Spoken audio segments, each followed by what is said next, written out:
Right, it's live. I didn't wear a plaid shirt. That's all right. He's gonna be sitting there. Oh, that's right. Fair enough. I don't have an umbrella. That's true. We should swap clothes. I just thought that was part of that. Well, it probably I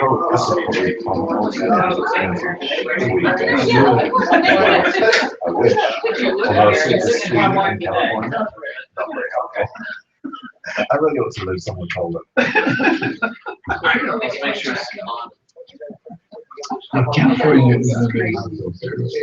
It's not good if you like clothing, though, actually. So that's the other, I'm working on, I know, Gambrin's book communities. Yeah, I haven't read it. There's this really interesting commentary that this is the unity in our culture as a theological signature. You know, so from the sort of garden of Eden, our relationship to nakedness as a theological signature. So I'm working on a book that deals with theology. So where are you? Nakedness to clothing. Yeah, but sort of. Because that's very important.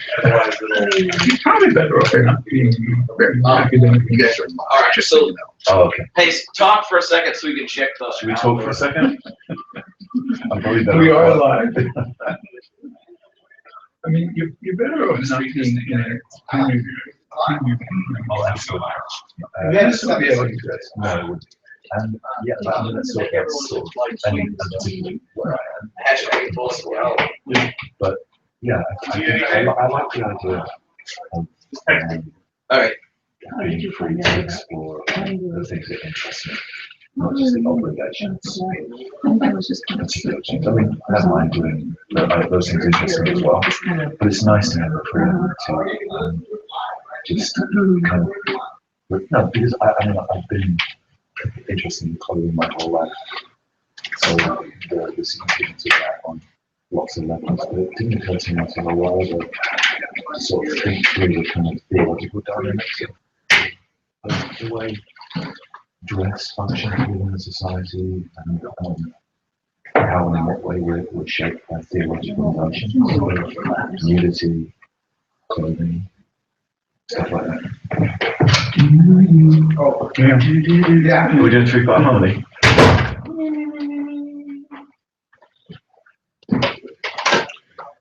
Yeah, and then the monastic world is includes a change of clothing, Which is very interesting. So it's, it's theological. It's a theological as their textual conversation. Yeah, when I mean, I spent 4 years wearing a religious habit. Yeah. And what we would have called then secular clothing was allured me. Yeah. It was a world. Yeah, it was worldliness. And I remember when I after I left, wearing normal clothing with bright colors and things was actually. Yeah. And one of the interesting things is, like clerical vestments and things were at one point meant to be were there so that you weren't distracted by clothing, by even the clerical collars and stuff like that was a statement against fashion of the time. But we've gone through this transition now where essentially you can argue that clerical vestments are the distraction because they're normal rather than so you have that strange inversion where instead of disappearing, they actually appear.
Yeah, there we go. Now it's on. No, it's on. Awesome. No, it's on. Do you want to check it now? So I'll probably speak like this. That's perfect. Don't change a thing. You are perfect. Don't change a thing. That's rare to get from me. Right? That's a lie if ever I heard one. Awesome. All right. So, Perfect. so is this the community library? This is Triff's, Oh, this is your stuff. except for the one shelf of business books. That's not mine. Is Was this it your good? office? Yeah.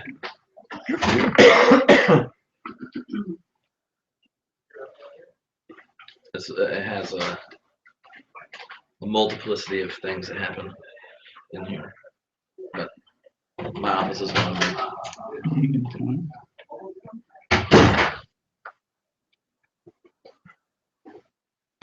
All right. I should make sure I actually get the cord. Did I turn it on? Right? Oh, it's right here. It is on. If I adjust the level on here, will it affect that? I don't think so. Excellent. So we could just pick a book off the shelf and open a page and see what you have to say. We can do that Marshall McLuhan thing, you know, he opened every book at page 69, and if he liked what was on it, he read the book, and if he didn't, he didn't read it. So let's just see what we've got here. Okay, let's have a look at the paths to the triune God. On page 69, it says, page. to deliberate about oneself is to decide between ordering one's life to one's ultimate end and deviating from that end, and thus between accepting one's ordination to God and rejecting that ordination. Go. We're not going to read this book, are we? Doesn't sound like. Now you're not even putting it back in order. Oh, it was in order? Oh, sorry. Is there an order? I thought it was random. Oh no. Oh, there's Rauschenbusch. Oh, should we see what he's got on page 69? Do you know who he is? He is Rority's Great grandfather. maternal, on the maternal side. Yeah, the grandfather or great grandfather. Isn't that remarkable? Yeah. As he wrote the lessons, Rauschenbusch made little use of Bible commentaries, for they were steeped in the old orthodoxy and seemed irrelevant to contemporary issues. At this time, however, he discovered Tolstoy and read him with great interest. That's the minus biography. Underlined by one Tripp Fuller. One of the first articles that got published was on Rauschenbusch. Really? Yeah.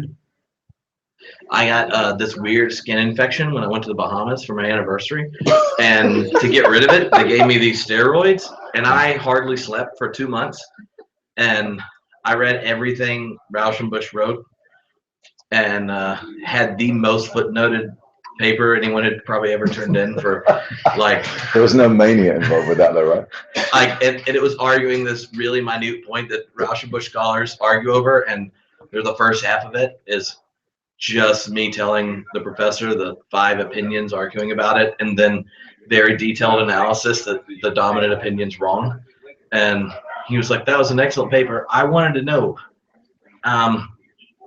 did you actually go read all the things that you had? I was like, oh, I've been on drugs and not sleeping much. And I did that and a comparative historical exegesis of Romans 5-8 by philosophical theologians in ancient medieval period, and was like, I'm just going to go track down every time someone talked about this stuff, because that was before kids. It's amazing. Yeah. Amazing what you can do. Before with kids, all that on drugs. steroids, and you're just like, game on. Game on, medieval. All right. So You're like these major league ball players. with Yeah, steroids. the HGH for the brain. The only other problem was it just, like, I would wake up at 3 or 4, try to go to sleep, wake up, and then it's just, you're not going back to sleep. Right? And did it help with the skin condition? Eventually, it mostly just helped with, I mean, I had some really weird dreams back then. You live up to your name, Tripp. Well, all right. I'm glad that was on the internet. There we go. All right. So, you ready? We were going to shut when the door shuts. All right. So we're going to talk about life stuff. Yeah. and then we're going to talk about the future, Sure. and then we'll be done. How long did it go? Like an hour. It's like 30. Sure. Or until it seems appropriate. So 10 minutes. I was bored. Things happen. Speaking of the future, I like the internet. And we're done. Aristotle was born, he lived, and he died. Alrighty. Turn to the metaphysics. Plato was a shadow of his former self. Alrighty. Well, we did the Republic for the Homebrewed Epic Reads this month, and I haven't read the Republic in a while. Yeah. And I guess I picked up enough background knowledge since the last time I read it. Some bits in it are just plain funny. I'd never noticed before. The whole motif of going up and going down through the whole thing, and Yeah. yeah, I mean, like things I just I hadn't picked up on, and the or when you're reading philosophy the first time in your ancient philosophy class, you think Plato's being serious when he's really just he's joking with you. And I was like, oh, this is a lot better than I remembered. But I also had a very interesting ancient philosophy professor. He used to sniff the book before he started to read. His notes were on X-Acto paper. Oh, really? They hadn't changed it since he crescendoed in '52, and he would sniff his exact. Oh, yeah. I had a Latin teacher. The greatest gift you can give a philosopher is the time to think. And they would turn his paper, sniff it, start lecturing. That's fantastic. Yeah. Scratch and sniff. All right. Hello, everyone. Welcome to Homebrewed Christianity here. The very grand kickoff soiree of the Unfolding Theology Conference. And we're with the one and the only Jack Caputo and Barry Taylor. What's up, fellas? Not much, except... We're all expectation. All expectation. Yeah. Anticipation. It's all to come. It's all to come. Yeah. Well, if we can fit a perhaps joke in the intro too, I think we can. Perhaps we can trip. Yeah, well, it might happen. But perhaps not. That as well. So Barry and I were talking earlier, and he's like, "What do you want to do? Because tomorrow we're going to pack it full of like nerdy theory, and if you're watching on the YouTube and you're saying like, what tomorrow nerdy theory? Yeah, you just go to unfoldingtheology.com and you can watch it live stream, interact. There's even free books to win by tweeting and interacting during it. We're doing that tomorrow, starting in the morning. So Barry's like, we should talk to Jack about his humanity and his life. And I've actually never interviewed someone about their humanity or their life. It's mostly just their books and dead philosophers. So where would you even want to begin that conversation, Barry? Well, I think, and we were talking earlier over pizza, that one of your two most recent books, Hoping Against Hope, is essentially a bit of a memoir, or at least it's framed through some of the stories of your life. And I've always found it quite interesting and helpful to know something of a person's life, the life behind their work. And I remember many years ago reading one of Frederick Buechner's books, where he talked a little about essentially his conversion to Christianity. And he talked about going to hear this very famous preacher week in and week out, and really enjoying the experience of listening to someone so gifted with oratory, but not really being very moved. And then one particular Sunday, in the middle of a sermon, the preacher was making some statements about Christ, and he talked about Christ carrying a burden, and he said, with confessions, tears, and great laughter. And he said that phrase, great laughter, just struck him, and that in many ways that was the moment, the epiphanal moment, where things sort of fell into place and changed for him, and started him off on a particular journey in his life. And he talks a little bit later. He talks about the kind of fragile thread of things like that. So I thought it would be kind of interesting to talk to you, Jack, about some of those moments in your life, moments, epiphanal moments, large and small, where perhaps the axis of your life moved in a particular direction. You were drawn to something that you hadn't occurred before, or a notion, or an idea. And I don't know, I just thought that might be an interesting thing, and particularly given that that's one of the frameworks that you've been working with lately, I thought it'd be an interesting way to talk before we get into the theory tomorrow. What do you think about that? Well, the moment that I seized upon in Hope Against Hope was an experience that I would occasionally have when I was a child. And I grew up in a very, very Catholic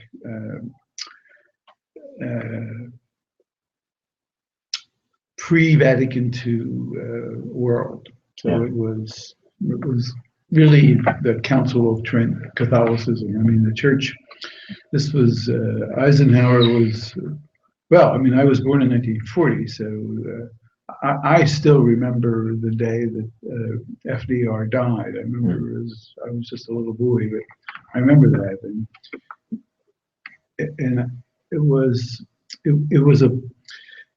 a form of Catholicism where, you know, when I talk to fundamentalists, and people who are sort of recovering fundamentalists. I mean, a lot of the work we do is with what I call recovering fundamentalists. They're folks who were raised in this world of absolutes. Sure. And the Bible was the absolute. Well, I didn't have anything. The Bible wasn't the absolute, but I had something very similar to that, and that was the power and the authority of the church. Sure.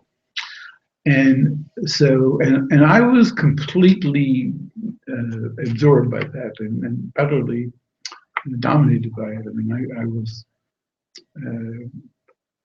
I had no serious doubts about it. But I remember from time to time, and I distinctly remember one night when I was probably 10 years old, lying on one of the front lawns of our street, and it was getting dark, and the stars were coming out. And I distinctly remember thinking, I'll bet it's just stars all the way out. That there's just that outer space is just outer space, and that's all it is, all there is. And we're just this little speck in the universe. And when we're all dead, nobody knows we're here, and nobody's going to know when we disappear. And I remember thinking that, and from time to time, I would think that. And then, many years later, when I studied philosophy, there was Nietzsche saying pretty much the same thing. How old were you when that was? Oh, I was a little boy. I was in grade school. I was 9 years old. Was it near like when a person in your family died, or is it cosmologically? It was just a thought, you know. It didn't cause me to doubt my faith I didn't raise questions. I never would have brought it up with the nuns in class. But I remember thinking, I wonder if that's not the case. But I never let it get anywhere. I was far too terrified of ever doubting the church or teaching to the church or what I was being taught. But it was there. I distinctly remember that summer night. And I was lying on my back. I don't even know where everybody else was. And I was about to get called in. My mother was about to come to the door and call us in, because we grew up in a city neighborhood. And there were just these little tiny plots of grass in front of each. It was a row house. And I remember that. And then, if you look at the beginning of Nietzsche's essay, The Truth and Lying in the Extra Moral Sense, the very first section of it, that's exactly what he says. So so you have this thought that is unaddressed, essentially. It's just floating in the ether, floating in the back of your mind. And you go on this journey, essentially in the beginning, deeper into the church, or at least deeper into Catholicism in some ways, unfettered by that idea that it's just the stars. And then you find yourself encountering Nietzsche, who, if you like, affirms what you thought a long time before. Yeah, he just put it in words. He just put it in words. Beautifully, powerful. And what then? So, Well, so now you have these, so you don't have just one moment, you have two ideas now. You have your own childish or childhood notion, and then you encounter a philosopher who you admire at this time? I had just left, after high school, I had gone into a religious order, and I spent 4 years in the De La Salle Brothers. And I had just left the order, and I was doing a master's degree, working with Thomas Aquinas, actually. And I started to read Nietzsche just on my own, because I wasn't going to be taught Nietzsche in class. And what did you know of Nietzsche at the time? Anything? Or only that he was this menace, this dark. So you were drawn to the menace. Yeah, I was just fascinated by the death of God, and which was obviously in the air at the time when this is all happening. I mean, that's the moment. Really, yeah, right? I would have read Nietzsche for the first time in the early '60s. I left the religious order in '62, so I would have read Nietzsche in the early '60s, and that was just when the death of God was becoming a thing. And what took you out of the religious order? Well, apart from the devil, obviously. That'll do it. Like chastity and poverty just don't ring quite the same after God's dead. This poverty chastity thing is just not catching on. Yeah. It was an order that was preparing, we were being prepared to teach high school. Sure. And I had discovered philosophy in the process of going to college in the order. I went to a Christian Brothers school. And I went to my superior and I said, look, I don't think I want to teach philosophy. I think that I don't think I want to be an English teacher in high school. I think I want to teach philosophy. Sure. And what I'd like to do is continue after I complete my formation period, continue on to get my PhD in philosophy and then go teach at our college. And then that was 1962. He just thought that was pure willfulness. And he said to me, I'll never forget what he said to me. He said, what's important for you is to do the will of God as it's expressed for you in the will of your superiors. Yeah. And that was vintage pre-Vatican II Catholicism. Sure. Yeah, of course. 10 years later, he would have said, fine. 1962, that's what he said. So I thought and prayed over that, and I came back and I said, no, I really think I found my vocation, and my real vocation is this philosophy. And I said to him, I remember saying to him, I said, look, I can be good at this. I promise you, I'll be good at this. And he said, oh, that doesn't matter. He says, good but not obedient. He says, maybe that will happen. Maybe in time, this will all happen. He said, or maybe you're going to spend the rest of your life in our orphanage, which we ran an orphanage. Sure. It was a very Levinasian thing to say to me, actually, in retrospect. And I said, no, that's not going to happen. And I left. And that was the occasion leaving. It wasn't that I was rejecting the life, it was that I was rejecting the ability to fuse the religious life with my work as a philosopher. Yeah. So I left. And then after I left, then things were different, and I wasn't I just didn't have the same constraints, and I began reading other things. Yeah. Even we weren't studying them in class. When I was doing my graduate degree, I was working, my master's degree, I was working on Thomas Aquinas. And so I read Nietzsche on my own, and I found that thing. I found that passage, and I thought, oh, there's a thought. Yeah. There's a thought that sort of goes all the way down. It's a thought that exposes us to an ultimate meaninglessness. And existentialism is still important in those days.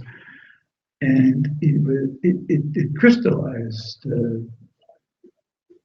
something that had just been simmering in the back of my head that I never entertained seriously. And that was sort of the beginning of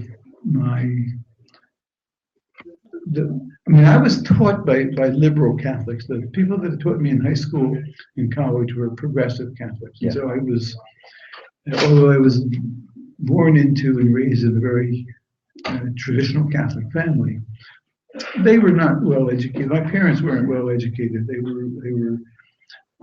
were second generation immigrants, and I was the first one to go to college. And so I was the one who went to high school and then went to college, and I was the one who was reading and thinking about these things. And my teachers were progressive Catholics. Yeah. There was a whole movement before Vatican II actually happened. It happened because it was this tremendous groundswell of people who were restless for something new. Yeah. And my teachers were part of that movement. So I had been taught to think and to explore. And so Nietzsche was, I wanted to read Nietzsche. I wanted to understand why atheism, why it seemed to me at that point that an atheist could be in every bit as much in good faith as I was about my Catholicism. And so I wanted to read someone who was passionately anti-Christian. Yeah. And that was the occasion to find that passage. And then that was the beginning of my beginning to see. Ultimately, what I came to see was having the religious tradition that I had, having the body of beliefs that I had, was ultimately an accident of birth. Sure. And so what we call the gift of grace or the gift of faith is a thin line between that and an accident of birth. Yeah, absolutely. Right? And that's when I began to appreciate that. But I was still, for a long time, I remained a Catholic in a recognizable sense. Sure. I mean, I participated in the American Catholic Philosophical Association. I became the president of the American Catholic Philosophical Association. And for a long time, that's my home. I mean, that's my intellectual home. And to this day, most of my friends are from that world. Yeah. And I spent most of my life in a Catholic university, which became themselves very progressive places. As the immigrants assimilated and began to acquire wealth, Catholic universities became wealthy and became prosperous and became progressive. Yeah. And so the good, big, wealthy Catholic universities are very pluralistic right now.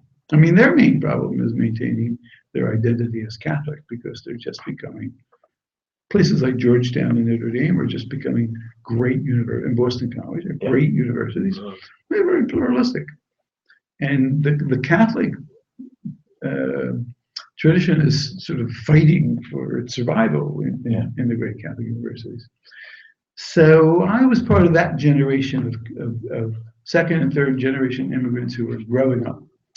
And I eventually grew up and grew out of an Orthodox Catholicism. But I'm always, in a way, trying to retrieve my Catholicism. I'm a little bit like, at this point, like Badiamo. Yeah. Badiamo did a very similar thing. Very similar. I think the interesting thing in some ways is that I think a lot of your work is about life, about existence here and now, which in many ways is quite sacramental. It's materialist, it's earthy, it's earthbound, and it is quite Catholic in a very strange way. Do you know what I mean? It doesn't surprise me that you voice that connection. Because I don't think we move very far away from those formative things on some level. We go a long way away from them, and yet we haven't moved very, very far. You haven't moved very far from that piece of grass looking up at the sky. You've just got better language as time has gone on to characterize and capitalize on that event, which obviously was more significant 20 years later than it was in the moment. The seed of that idea. And it remains with it. Yeah, I think somebody referred to me recently as a Protestant theologian, and somebody referred to me just about 2 weeks ago as a Catholic theologian. So I shot back an email to her and I said, why do you say I'm Catholic? Because it seems to me I'm so completely heterodox and so unorthodox that nobody would think that I'm a Catholic theologian or philosopher. And she said something like you did about life, about the concrete, about the sacramentum mundi, the sacrament of the world. Yeah.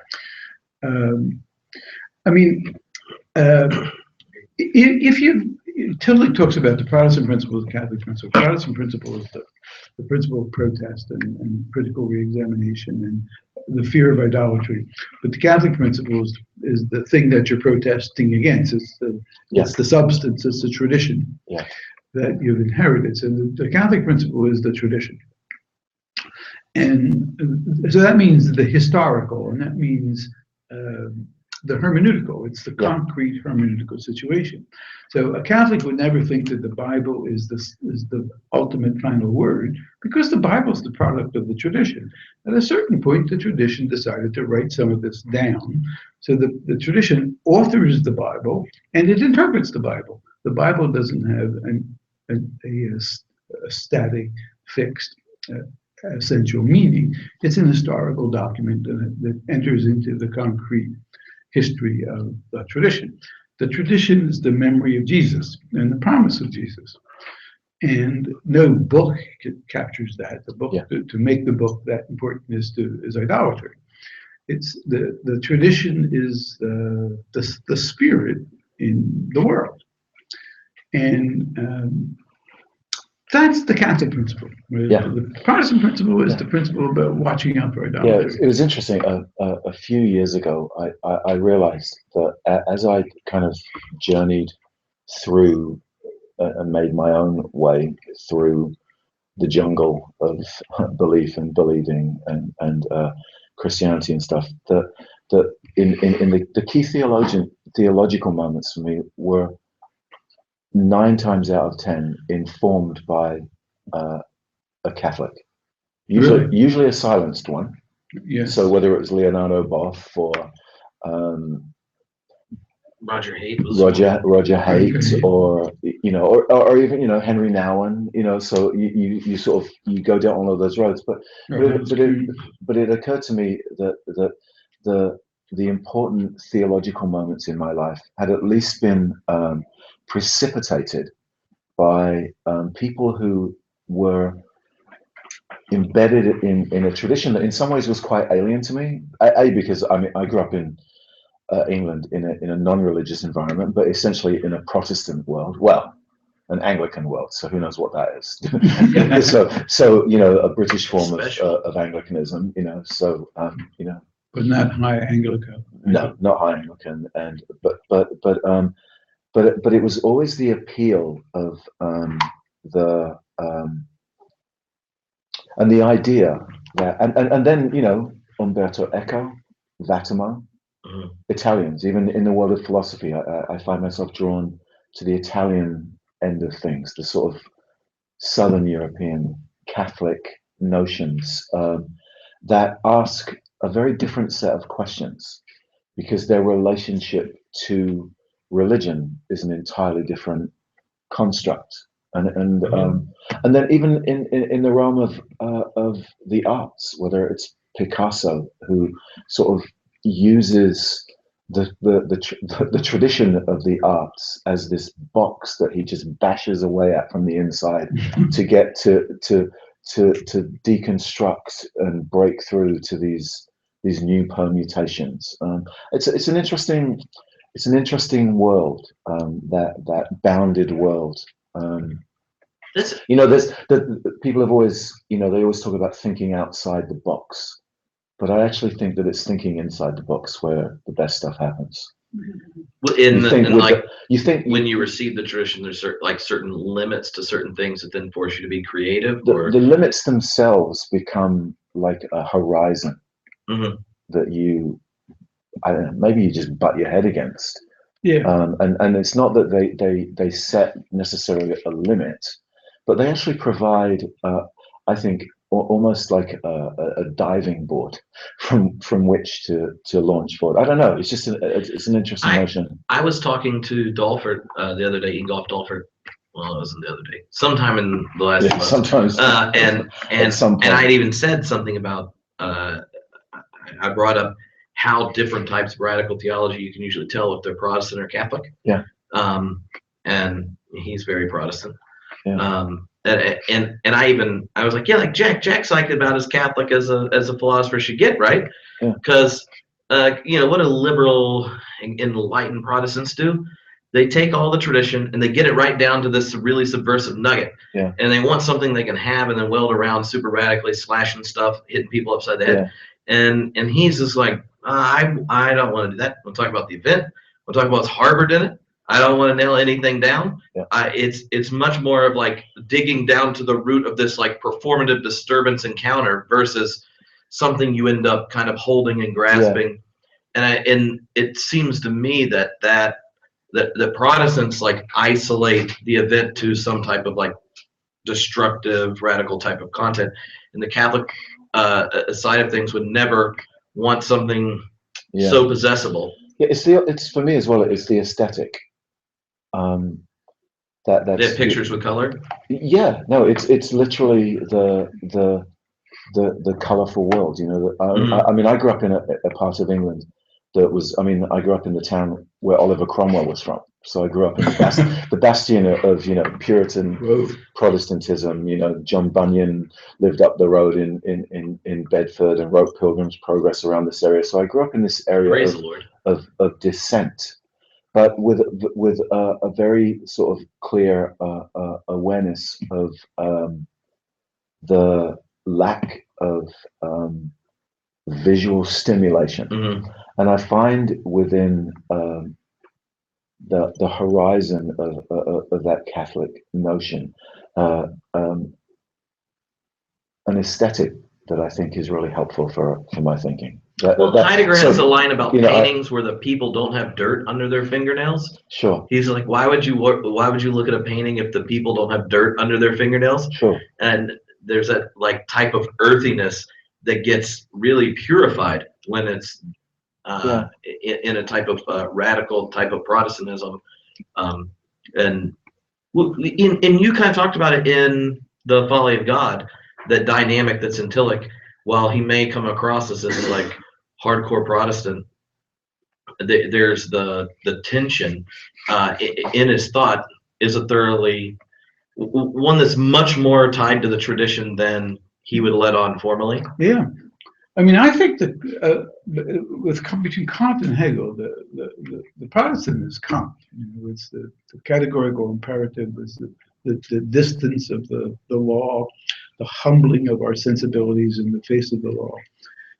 The Catholic figure for me is Hegel, because he's the figure of historicity and the concrete, incarnate unfolding of the spirit in and through our sensuous body. Mm-hmm. I mean, we talk about him as an idealist, but it's a very funny kind of idealism, because it begins in the sensuousness of art and passes through the intermediacy of the still sensuous and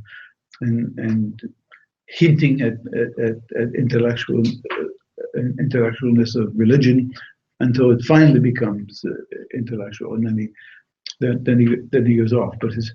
But his principle of historicity and of the concreteness of every universal and the necessary sensuousness that the spirit has to take before it can become spirit. That's the Catholic side of Hegel, which I like. I mean, I think the Catholic principle is historicity. It's concrete hermeneutical self-interpretation and interpretation of the world from the concreteness of the world, of the concreteness of experience. So it's a Greco-Christianity because it's got these Greek models of the true and the good and the beautiful, and as a unity, as a concrete unity. So Augustine is full of that, and Aquinas is full of that, and von Balthasar, who's really sort of the hero of a lot of 20th century Catholics, talks about the beautiful as the neglected transcendental in the Catholic tradition, in the Christian tradition. And I was listening to a bunch of nuns. The really radical people in the Catholic Church right now are the nuns, because they've got nothing to lose. I mean, what are they going to do? If they speak out, they won't ordain them. I mean, what can they do to them? So they have nothing to lose. So they just let the Vatican have it. And there was a piece by a radical nun in Philadelphia several months ago in a Philadelphia newspaper, and she said, "Look, what's going on in the church right now with same-sex marriages?" She said, "That's the spirit." She says, the church, Vatican II said, the church is the populus Dei. It's the people of God. That's the spirit speaking to you. Can't you hear it? It's not like this is some kind of external intrusion upon the church from some foreign secular power. This is the people of God. This is the spirit. This is the concreteness of the spirit. And I thought that's the best argument I've heard in a really long time for this thing. When I argued against the church's thesis on same-sex marriage, I was saying that they had taken over natural law theory, and they had no business taking over natural law theory because it's a pagan theory. It's a theory it's a Stoic theory. It was the rival to Christianity in the ancient world. It was a pagan theory of necessity. It was also the logic for exposing children in the early church, and that's always what I've noticed about the natural law in Roman philosophy. A natural law thought is why they exposed weak children, or if they had too many females, and the church was notorious for saving babies. And you'd think Catholics would be all down for saving babies. Oh my gosh, that's interesting.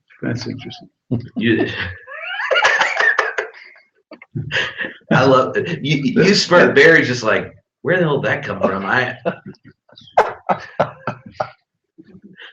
Well, I mean, the sense in which I think now that I think that Christianity is a form of life. It's a form of life, not a form of afterlife. Right? The kingdom of God has to do with how to conduct ourselves in space and time, and it has to do with our historical lives, our life and time, and I think in a very Tillichian way, I think religion picks up on the sort of deep motifs in that life. It's the opposite of being a religious person for Tillich is to be a superficial person, to be concerned only with trivialities and not to have deeper and more things that you're willing to live and die for, things of deeper concerns. So religion is a deep structure of our temporal life. It's a deep structure of our life as historical beings. It's a deep hermeneutical structure because it has to do with reaching an interpretation of who we are, and what we stand for, and what we're willing to put ourselves in harm's way for. So it's the tradition. It's the inherited tradition. It's our historical being, and that's why it has always baffled me that someone would take a book and think that its literal meaning is normative. Mhm. You know, that's a very odd thing to say about a book. And Unless it's Harry Potter. well, maybe Harry. If it's Harry, then. Do you remember you give these descriptions about Christianity as a form of life, religion, death, dimension, stuff. Do you remember the first day you woke up and there was zero anxiety about whether or not you could spend eternity with conscious torment? No, it certainly didn't. It wasn't any moment, particular moment. There's just a certain moment at which I realized. You know what I thought? I mean, it's been so long since I actually thought that there was a system of eternal rewards and punishment out there that I can't remember when it started. I mean, I was certainly in my 30s when I had begun to drop that. But you know what I thought? I thought as I get older, I'm going to start reconsidering that, and I'm going to be like, there are no atheists in the trenches, you know. And as I get older, the thought that, you know, maybe I'm going to be punished if I'm wrong. I'm really going to be sorry, right?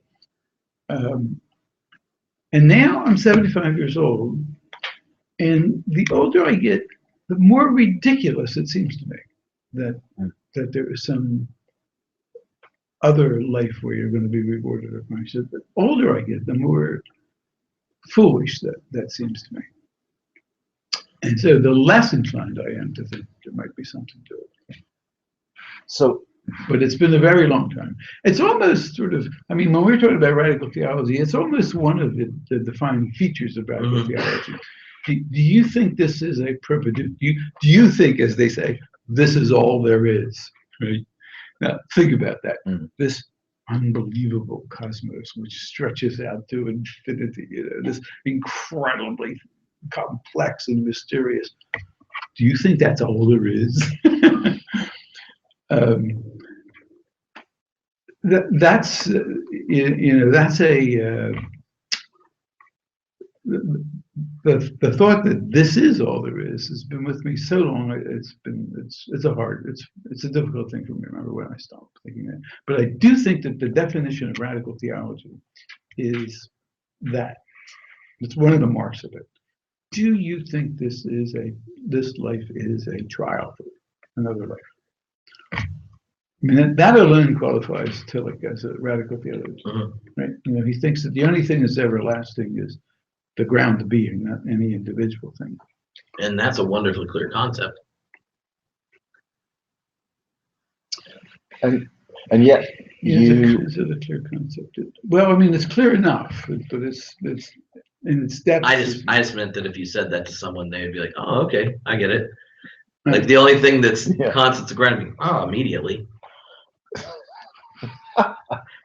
Look, it actually works better at provoking kind of like the kind of depth of the form of life of radical theology if they have no clue what he means, because you're like, I don't know, I gotta trust the ground of being. I might as well just cease life right down to my material existence and my given historical accidents. So who wants to trust the ground of being for things? The thing that you said that like piqued my interest was, when did the kind of academic shift happen? You talked about the shift from Vatican I to Vatican II. Same priest would have said something different 20 years later about kind of like your vocation as a philosopher. When did it shift to being edgy again to talk about religious things? Because like if it's edgy for you to spend some time doing Nietzsche, in my mind, like to do theology, whether or not God's related to it at all, that's edgy these days. So like, can you describe how in the academy there was this shift from kind of top-down, tradition-centered departments to the rise of a kind of secular or a/deistic relationship to religion, to this return to religion? Because when I'm hearing you, sometimes people are edgy when they start reading Anselm again. You know, like I'd say, like, you know what I did? I read a theologian. They're like, oh, you're hardcore. But you were reading theologians and not allowed to read Nietzsche. So there's been this shift in the study of religion. Can you describe that? I think that got going. That got a good head of steam in the late '80s and the early '90s. And yeah, I later on in my life faced the opposite problem, and that is when I started saying to the Derrida people, this is not what you're calling aestheticism. This is not. There's nothing wrong with the aesthetic, but aestheticism meant anything goes. And then emotivism, which is what philosophically we call emotivism. I started arguing that Derrida is not an emotivist. Derrida is not an aestheticist. There is a religious dimension to this thing, and it's the story of Abraham and Isaac. Its undecidability is the condition of possibility of an authentic decision. This is a suspension of the universal, not by falling below the universal, but by exceeding it. This thing has a religious dimension. And the Derrida people did not want to hear that. And they still don't, actually. I mean, a good many of them still don't want to hear that. And then you want a moment, one of the more transformative moments for me was I was going to some conference somewhere, and I had a copy. Derrida had just published this little essay on St. Augustine's Confessions called Sur Confessions, or Confession. And that was, he published it in '89, and I was reading that book, that had just come out. It not only was everything I had been trying to argue, but it was way more. It was a much deeper story. He's talking about growing up as a Jewish kid and all this this diary that he's kept, and all of his Jewish family, and his if I find out his name is Jackie, but he's talking about how deeply Jewish his world was, the world that he grew up in, and then he recapitulates in this as an atheist and a non-practicing Jew, non-observant Jew, the story of St. Augustine's Confessions and this secular counterpart of the Confessions. And then I realized this thing is some kind of a proto-religion, or religion without religion, or some kind of a something that has all kinds of religious overtones to it, even though he is, in terms of a belief system, an atheist. He doesn't believe doesn't believe in Yahweh. He doesn't believe in God. He's not a theist in any recognizable sense. But he won't say that he's an atheist either. He'll say, well, I passed for an atheist. Well, when I read that book, I remember thinking, I want to run to the front of the plane, and this was before 9/11, and tell the pilot, everyone listening, no, this is not going to happen today. Stop the plane. I want to get off. I gotta go find a computer. I have to write a book. And it's going to be called The Prayers and Tears of Jacques Derrida. And it's all about Derrida's religion, about which they know nothing at all, not even my mother, who should have known that the name of God for me has another sense. And so that was like 1990. Then he wrote the book about the fear and trembling. Then Marion wrote this book about God without being. And it started to build up a head of steam. So that Jean-Nicot wrote a book against it called The Theological Turn, which is meaning the swerve, like ending up in a ditch in French phenomenology.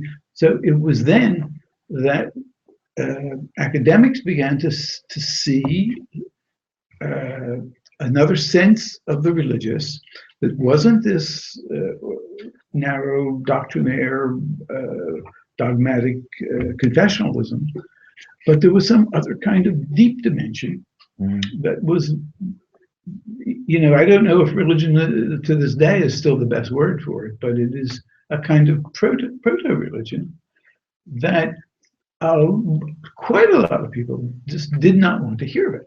And then I found myself speaking on behalf of religion again, having grown up in that And I mean, I probably spent my 40s and my 50s not thinking much about religion. You're kind of like Jonah. You got swallowed by the Doridian well and spit back in Nineveh, running around being a philosophical evangelist. Yeah, And, I mean, you were like, I can't believe all of this is harbored in the event. What's going on? Yeah, I mean, I sort of got back to religion and Augustine and another reading of the scriptures via a Jewish atheist, via Derrida, because The reading of the scriptures thing, you asked the question, but we actually have had one of the coolest things about the Hatchery this semester is I get to see Barry every week. And we've been going back and forth discussing how radical theology, one of its needs is that kind of re-engagement with the tradition, engagement with scripture. Like, maybe you can talk a little bit about that, because I think that one of the ways that you get this theological tradition that was kind of like underground in the academy starts to emerge back into churches that exist week to week in communities that gather regularly is not by like going theory at their conclusions, but by exegeting their tradition in ways that open up depths to their living and community and gathering. They had no idea were like straight up Trojan horse hanging out right in the text. Well, yeah, I mean, I think even I remember very early on in one of my encounters with you, and I've heard it, I've heard you say it a number of times, is that one of the tasks is to kick the walls out from the inside, to engage with the community. And it's been occurring to me a lot, and this is what I think Tripp was alluding to, that if there's a life for radical theology outside of the academy, and not just as a sort of interesting bump on a philosophical log, but something that can actually offer up new life for a world after the death of God, that what has to happen really is engagement with the material at the heart of Christianity. The text has to become not just something that is utilized to prove a point, but the text is engaged with in a regular way, and the story of radical theology is drawn out of those, essentially a recapitulation of scripture within the framework of a radical theological view. And I wonder if what thoughts you have about that. Yeah. Because, it's like you go, oh yeah, I'm gonna, it's people go, oh yes, I want to talk about radical theology. Well, you can talk about it on a theoretical level and hit all the high points, or you can practice it, which means you don't necessarily have to say what you're doing. You just have to let what you've come to work through how you engage with the entire story. Yeah. Well, two things about that. One is, I think the place in which you find radical theology, the place where it actually exists, is in the confessional traditions, in the concrete, in the people who are getting kicked out of their confessions, or losing their jobs in Christian colleges, or losing their pastorates, or being banned by their bishops. They're the people who are sort of on the ground, where the way I like to put it is that what's happening with those people is that they're thinking through what's going on in their inherited tradition, and the event is just burning right through. And then they say it, and then they're in trouble. Then they lose their job, or they get kicked out of their communion. So where is the radical theology come from? It comes from the radicalization of a given concrete tradition. So what you said before is true. You should, after about a half an hour, be able to identify the pedigree of somebody doing radical theology. Where they're coming from. Are they Catholic? Are they Protestant? Are they, what's the tradition behind it? Because what is radical theology other than the radicalization of an inherited confessional tradition? It doesn't exist otherwise. It doesn't exist in the abstract. Mhm. Otherwise, you'd be back to pure Enlightenment rationality. You could say, well, Spinoza was a radical theologian because he thought radical thoughts about religion. Mhm. But then you say, well, look at Spinoza. I mean, he's very Jewish. He's talking about the law, and he's talking about. I mean, you can identify that this is a radicalization of Judaism. It's radical ought not to mean pure Enlightenment, ahistorical, overarching universals. It ought to mean digging down into the depths of a concrete tradition. So where do you find it? You find it in those in communities where people are speaking from out of the depths of that tradition and getting themselves in trouble, like these radical nuns that I was talking about. That's the first one. The second point is that then when you do it, the way to do it is not so much from my own, but I just look at my own work, not so much the insistence of God, which is a little bit more theoretical, but the weakness of God, which was in which almost every chapter was retelling a gospel story. Yeah. And the whole thing is organized around the notion of the kingdom of God and the figure of what I like to call Yeshua, the earth man. And Ulysses, James Joyce's version is the heaven man. So well, the earth man, and then defamiliarize this name Jesus, and go back to the Aramaic and say Yeshua, the earth man, and retell the stories of Yeshua, the earth man, in a radical way. So what happened at the resurrection, the raising of Lazarus? Well, first of all, there's not a chance anyway. I shouldn't say in hell. There's not a chance in heaven. It didn't mean a lot to you because you've already told us you stopped worrying about it. Yeah, there's not a chance in heaven or hell that story has an authentic tradition behind it, right? I mean, no scripture. I don't think any scripture scholar thinks there's an authentic tradition behind that story. It's only they are sure Lazarus died, just not about the second time. Right. So you say, okay, well, so what? Who cares if there's an authentic tradition behind it? There's no authentic tradition behind Camelot or Hamlet either. So it's a story. So what kind of a story is it? So then you retell the story in a more radical way. And each section of the weakness of God was an attempt to retell a story about in a more radicalized way. Who was this guy? What did he do? I mean, there were plenty of prophets like that in the first century. What did he do that left people a tremble and they just couldn't forget him? What was it? What kind of a guy was he? What sort of stuff was he saying to them? What could he do that left people that made him so unforgettable? So that when he was dead, they said he's not dead. Why? He's a real live human being. He didn't drop from heaven. He's not the eternal logos. He's somebody who changed everybody he came in contact with.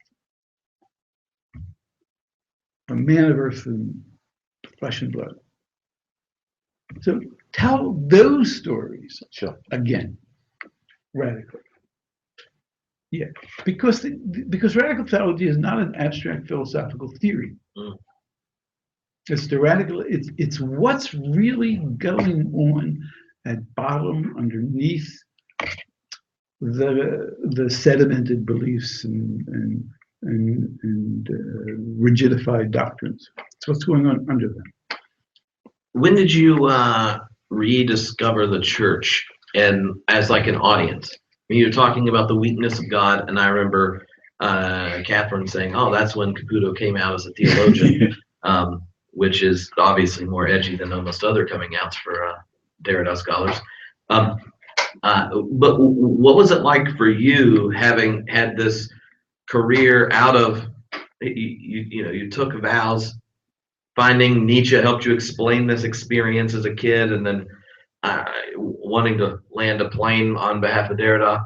But what was it like to then find out that there were all these people in the confessional tradition that were starting to read your work and be like, yeah, like what the Caputo dude's saying. I mean, I like the idea of gift, perpetual deferral, all these things. Like, not sure what it means, but I feel like it's right, and it helps me preach sermons.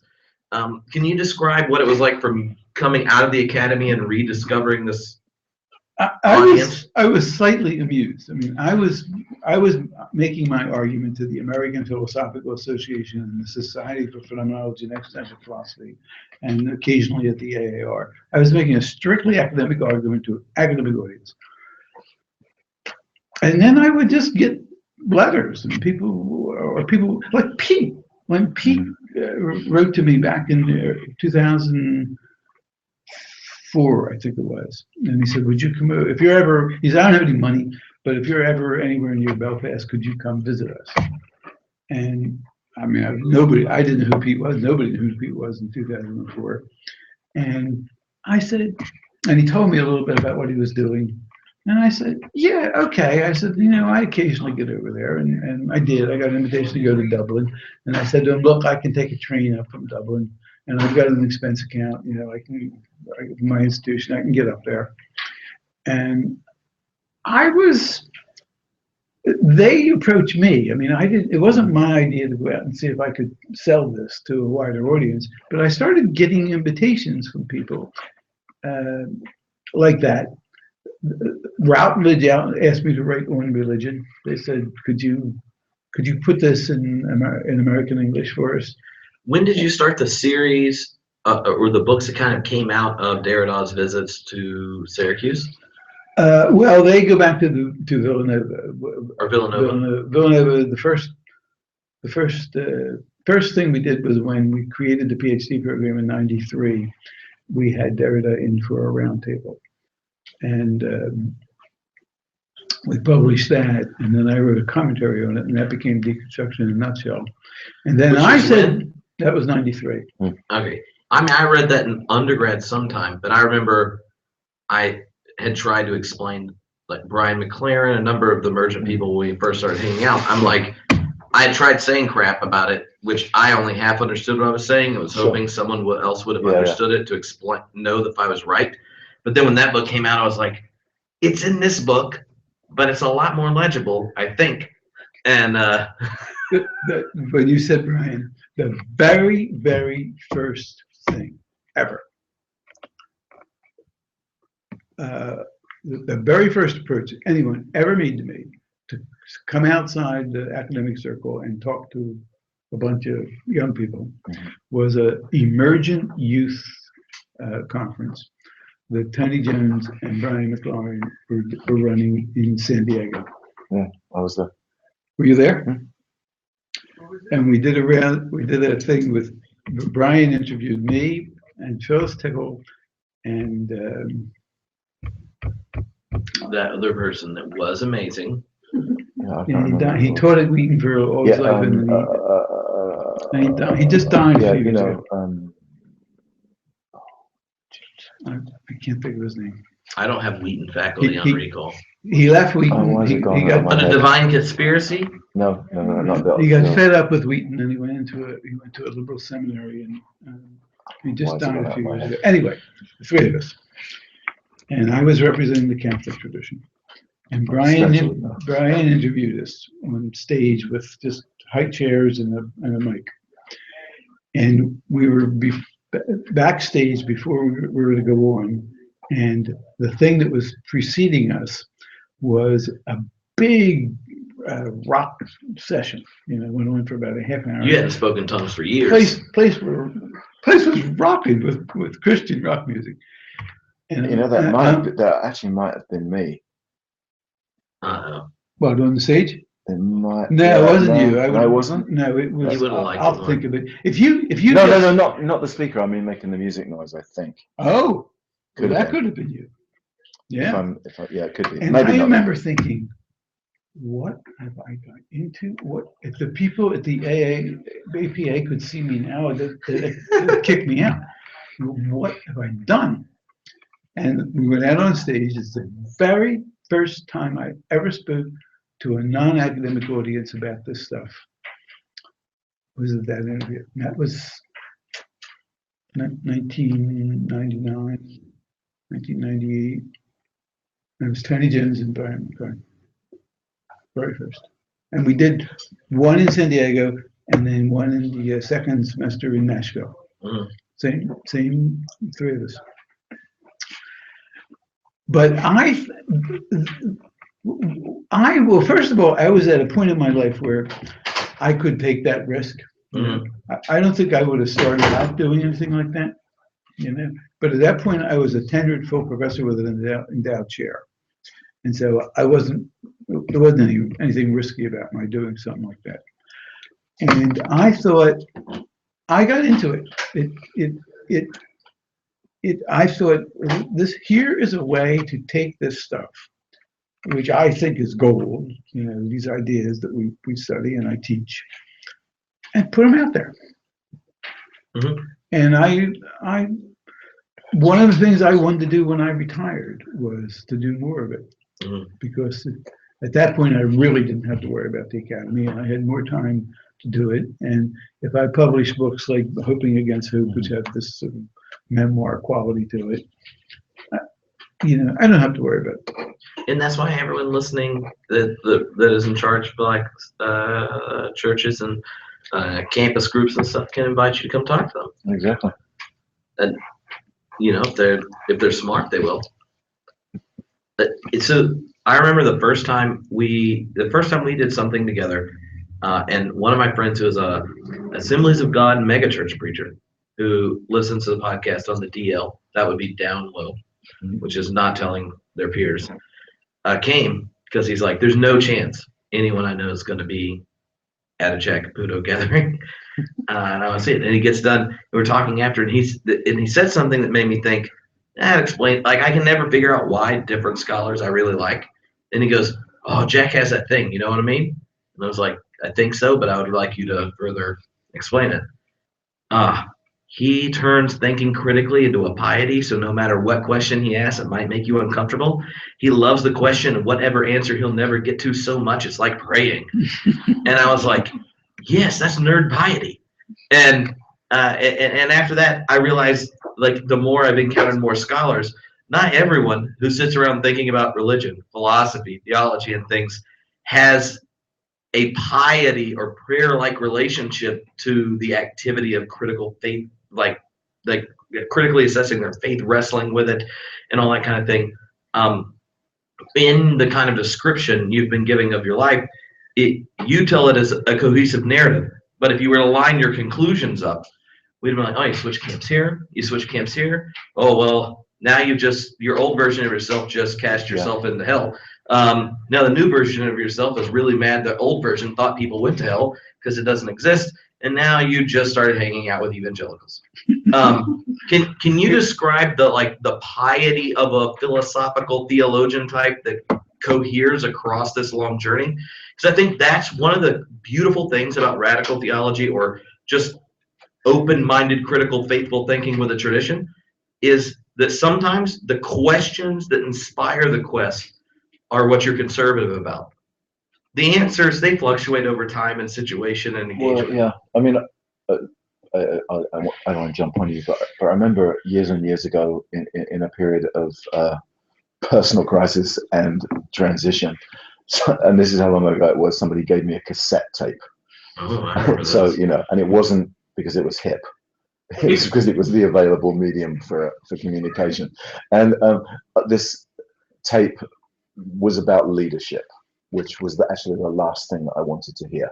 And it still is, isn't it? Yeah, it is. But the opening line in this talk this person gave, which I never got beyond, was they said the task of the Christian leader is to guard the great questions, and that was I think I could probably say revolutionizing for me. It wasn't even that I didn't know that, but I needed it externally affirmed from me, because like many people, I'd come of age in a religion of answers. We have the answers to everything, and but all the right answers, or maybe even the wrong answers to the wrong questions, and that notion of guarding the great questions, I think is what you're hinting at, even with Yeah. Jack, that sort of Yeah. the conservative notion that there are certain questions that are great questions. The other questions are peripheral. They can be interesting. They can be inconsequential. They can be something that you might personally find satisfaction in exploring. But there are other questions. They're great questions that need to be asked over and over within the horizons of our lives. And that really, when you look back, I think, or as I start to look back, with some time under my belt in this sort of game, you realize that you've actually been asking the same question, or actually, and sometimes it's not even formed as a question, it's that notion. You look up at the sky and you just sort of have a very light awareness that there could be something else and something other. And as you sort of move through life, that question is being answered and explored again. And I think that's what sort of makes it look like you're ping-ponging through these things. But it's really a very small set of questions that you've asked throughout your life on planet Earth. Yeah. And that's where the richness is. It's not in answering everything. And that's the problem quite often with religion. It wants to give an answer to everything, and something shouldn't even be answered. Yeah. Well, Ronner Ronner uses the phrase like beckoned thought. Like when you're being, the questions, you've been addressed by this mystery, and so your thought is being beckoned. And so like the shape of this kind of authentic wrestling as a human being is to preserve the question from this beckoning of having been addressed. And there's definitely something to that. Beckoned thought, I remember that and thought, that's tweetable. You can use that. He also uses the expression that he'll say, the mystery we call God, which I love the way he puts that, because the mystery comes first. And you can have a lot of names for it. But he says, those of us who have been born in these traditions, we call it God. And I like that. When you mentioned that at AAR 2 years ago, and Catherine Keller said, yeah, well, exactly, Jack. God is the nickname for everything that happens when you have good wine, good food, or make love. And you're just like, yeah, like, obviously. And then you wonder who freaks out about that definition. Yeah. Good, because you're like, well, what church service were you in? One other point, you were talking about the piety, the linking piety with critical thinking. I think the link between them is the notion of prayer, and where prayer is not prayer of petition. It's not like you're asking for something. Prayer is a kind of meditativeness, and it seems to me that it reaches its most sort of white hot intensity when you don't know whether there's anyone to pray to, or anyone to answer, or what you're praying for. When you're reduced to that kind of poverty, that's a prayer. And our questions do that to us. Yeah. And so, I've always thought that what we do is prayerful, without being in a church. It's a kind of prayer, and so there's a piety to it that is real. And I think what might be interesting is, I might add to that I think the form that it takes, that form of piety and that form of prayer, is an inversion of the usual practice of prayer, which is to close your eyes and think of life beyond this world. And I think the piety that you practice actually is to open your eyes to life, to this world. To me, prayer is actually when you open your eyes, not when you close them. I feel like there's a whole podcast series called Jack Says Something and then Barry Says Something. and each one could be about 3 minutes long. Jack's like, observation. Then Barry's like, well, I think is, and then there's just like little nuggets of philosophical brilliance just dangling there on a little string of ideological goodness. I've been sitting there trying to work out who that guy was at the Emergent thing, and I just It's really do you know who bothering it was, you. Mike? Do you remember Which one? that at the first Emerging conference? He was the evangelical guy. I thought it was Carl. Carl?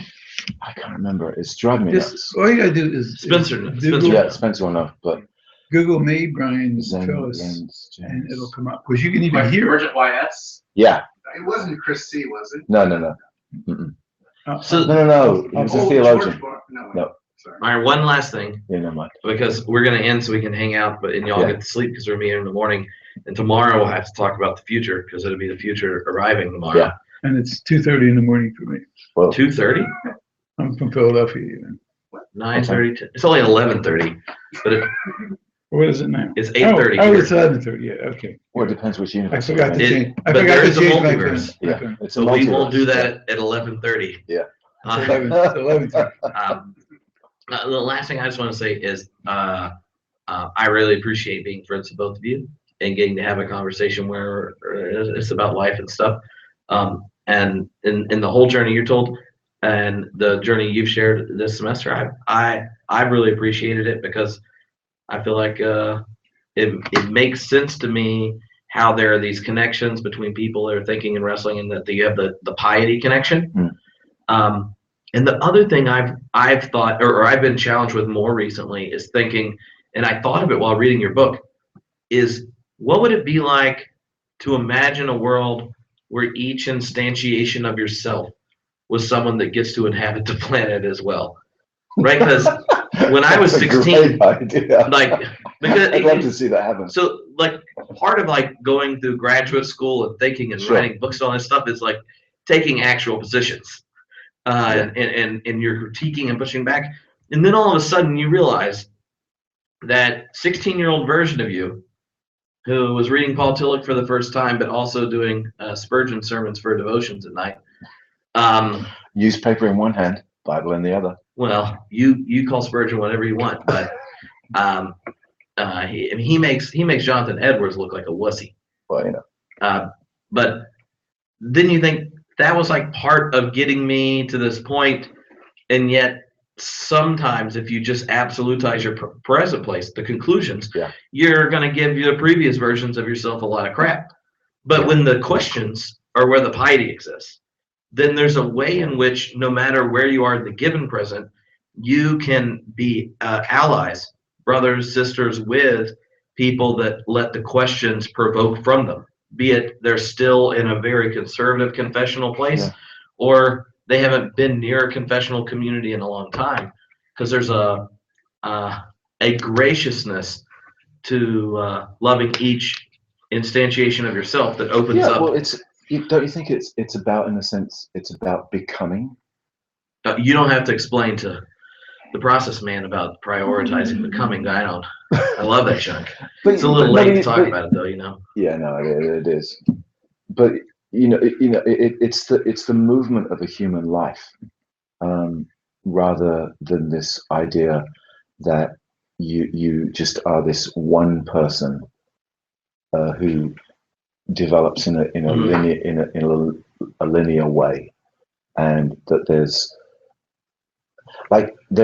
to some degree rationality goes out the window in the development and flowering of any human life, because there are these moments that come from nowhere or somewhere, that come from nothing or from everything, that set your life on a path or open up paths to you, that only when you look back do you see the strange weaving of these characters that are you. So in your book, you name yourself different things at different points, and they're different yous, and yet they're all you.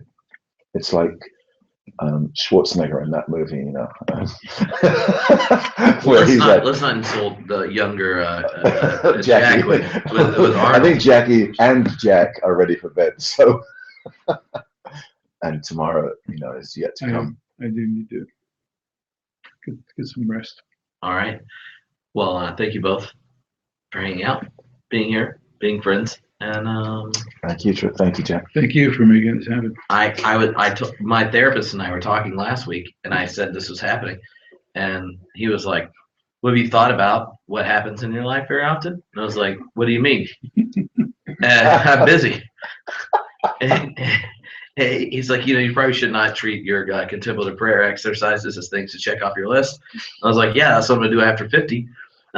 He likes to give me a hard time, and he said, well, next time you just don't do your prayer, don't do anything too Christian for the next week.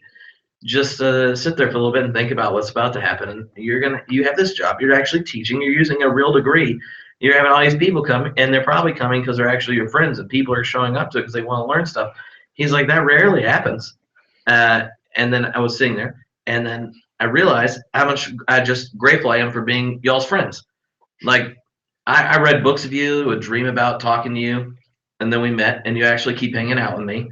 And Barry's just too cool to hang out with me. I still don't ever understand what's going on when we're hanging out. So I just want you both to know I appreciate your brain, but also just being your friend.